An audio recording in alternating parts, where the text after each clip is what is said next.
Alright, up until last week, I have been using the iPhone 4 as my daily driver. No, I'm just playing.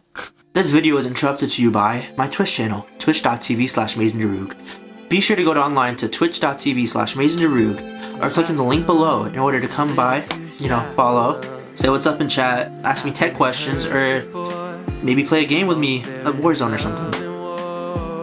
Also, if you want to support the channel and what we do, be sure to follow me on Twitch and subscribe using your Twitch Prime, or just subscribe in general. Also, be sure to follow me on my other social media down below in the links in the description.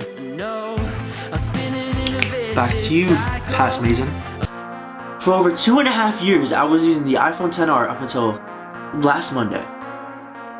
Now, a lot of people are wondering, aren't you like a tech nerd? Don't you update like every other phone? Well, no actually. Like normal people, I live on a budget.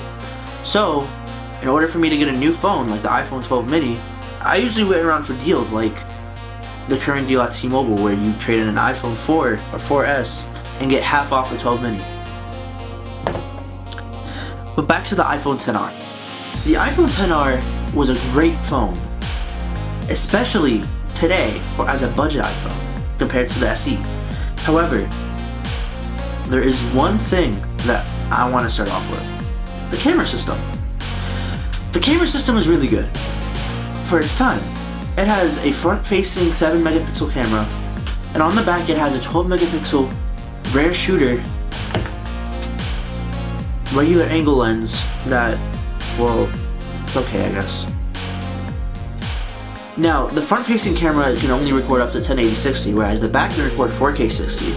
Personally, buying an iPhone XR today as a second phone would be great if you need it for international use, or even just a phone that you want to give your 10-year-old. There's also something else. One thing I want to get into is the screen. While for a $500 phone, it may be somewhat common to find a LCD, this phone originally released for $750 in 2018.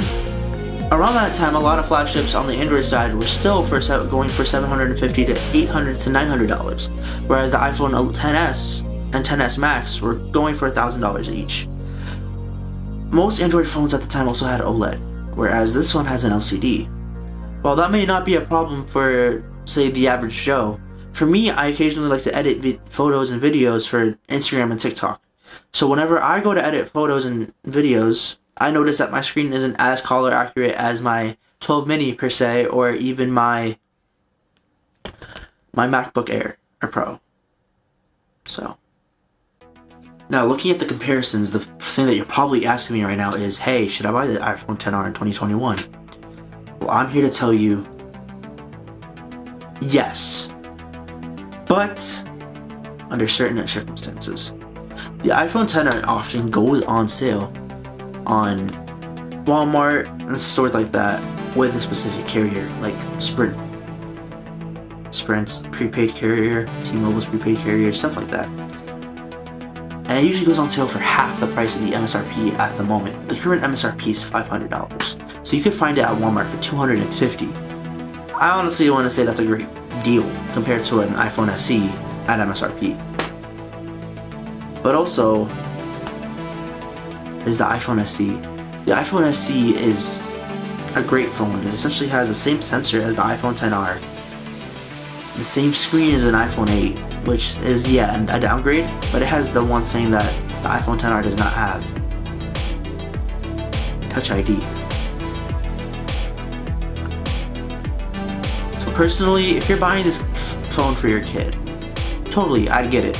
But if you're buying it for yourself in 2021, I'd look and wait to see like sales on the iPhone 12 mini at the different places like T-Mobile or Verizon. Or heck with it, go get an iPhone SE. It's better, especially with like the mask and all that.